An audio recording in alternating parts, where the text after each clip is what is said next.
दोस्तों, संसद के अंदर भारी बवाल, स्थितियां आ गई कि हाथ में तख्तियां लेकर विपक्षी सांसद खड़े हो गए और आखिरकार प्रधानमंत्री नरेंद्र मोदी को भी संसद से निकलना पड़ गया। दोस्तों, आज मॉनसून सत्र का पहला दिन और पहले दिन का आधा घंटा ही एक तरह से ट्रेलर था ये बताने के लिए कि अगले एक महीने सरकार के आगे कौन सी पिक्चर इंडिया गठबंधन रखने वाला है।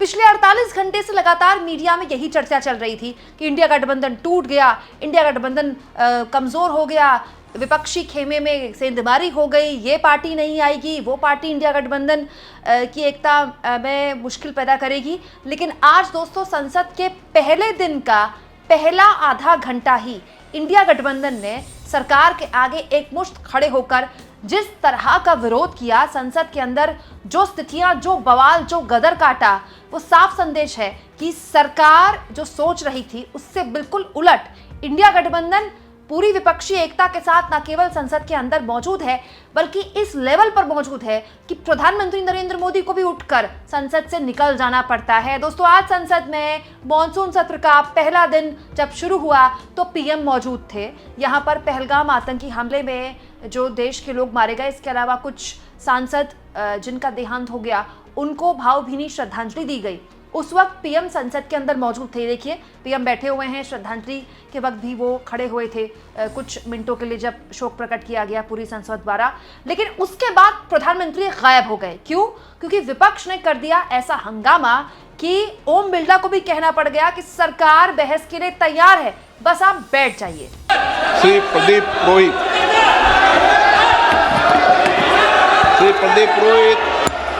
Question number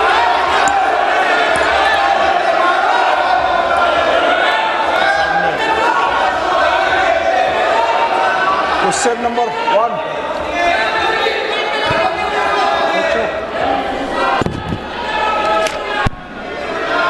Question number 1. उत्तर सभा पटल पर रखा गया।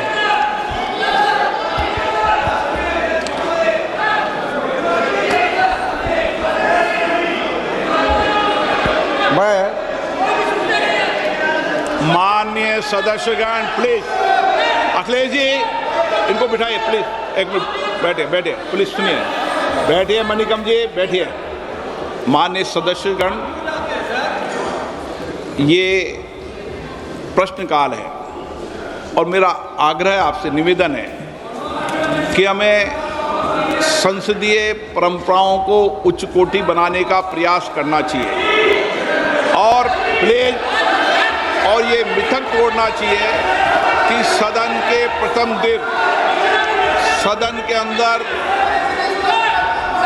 व्यवधान पैदा होगा।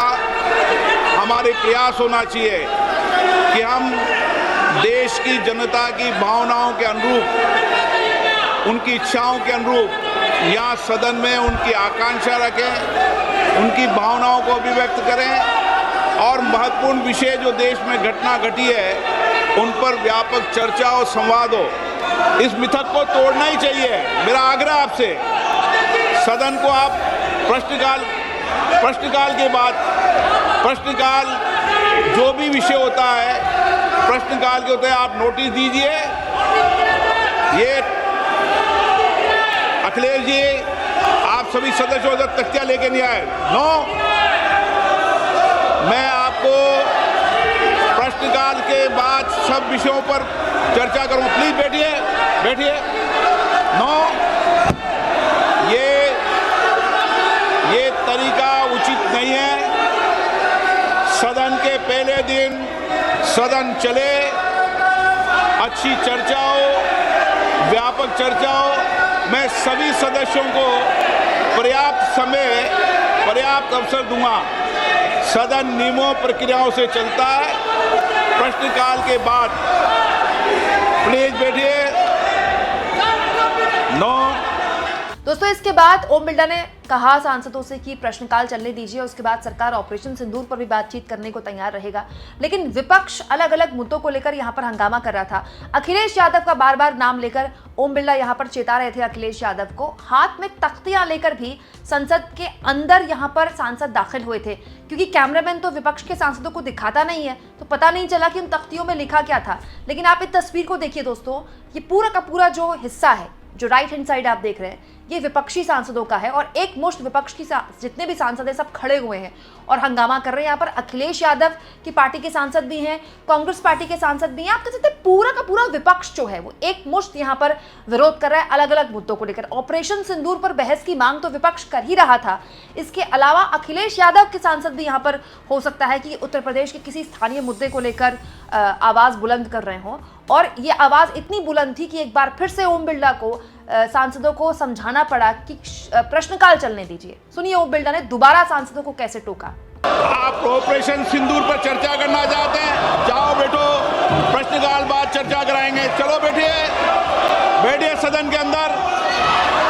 हाँ, हर चीज का जवाब देगी सरकार, हर चीज का सरकार ने काम जवाब देंगे। बैठिए आप। प्रश्नकाल के अंदर किसी को बोलने की इजाजत नहीं होती है। माननीय सदस्य प्लीज बैठिए। पूरा प्रश्न दो।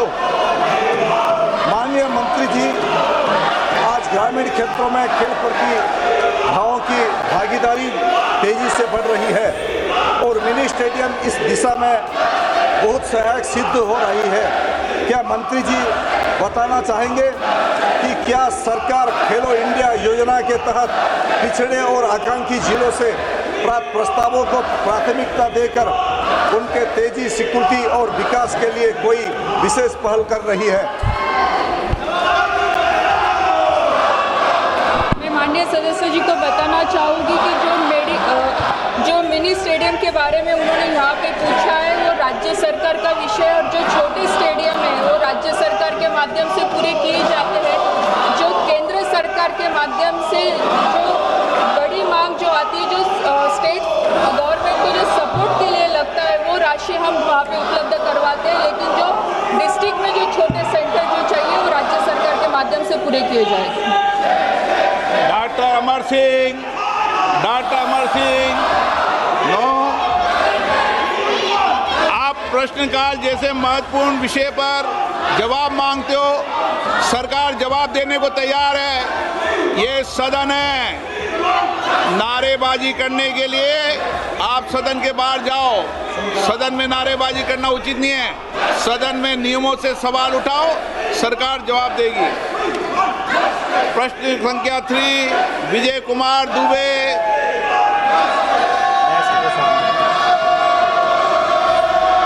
माननीय मंत्री महोदय।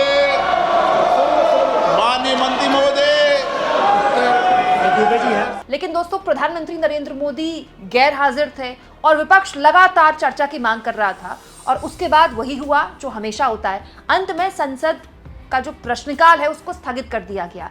लेकिन बड़ा सवाल यह है दोस्तों कि जिस मजबूती के साथ विपक्ष संसद के अंदर अपनी एकता दिखा रहा था, वो इस बात की तस्दीक करता है कि अगला 1 महीना सरकार के लिए मुसीबत बनने वाला है। माननीय सदस्य का ये प्रश्नकाल है। मैं माननीय सदस्यों से फिर आग्रह करता हूं, वह अपनी अपनी सीट पर जाकर बैठे। सरकार हर मुद्दों पर जवाब देना चाहती है।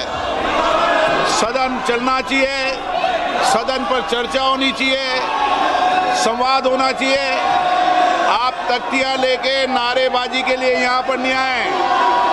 सदन नियमों प्रक्रियाओं से चलता है। नियम प्रक्रिया में उठाए गए हर मुद्दों के पर चर्चा होगी।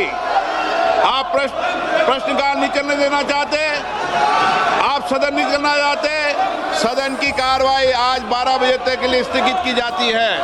और दोस्तों ये बात सरकार भी जानती है कि ऑपरेशन सिंदूर अगर बहस के लिए सरकार पर दबाव डाला गया तो फिर पहलगाम आतंकी हमले में हुए सुरक्षा चूक पर भी बहस करनी पड़ेगी, फिर सीज फायर पर ट्रंप के दावे पर भी बहस करनी पड़ेगी, फिर तमाम उन चीज़ों पर बात करनी पड़ेगी, उन सेना के बयानों पर बात करनी पड़ेगी जिसको लेकर सरकार इतनी असहज थी कि संसद का विशेष सत्र नहीं बुलाया।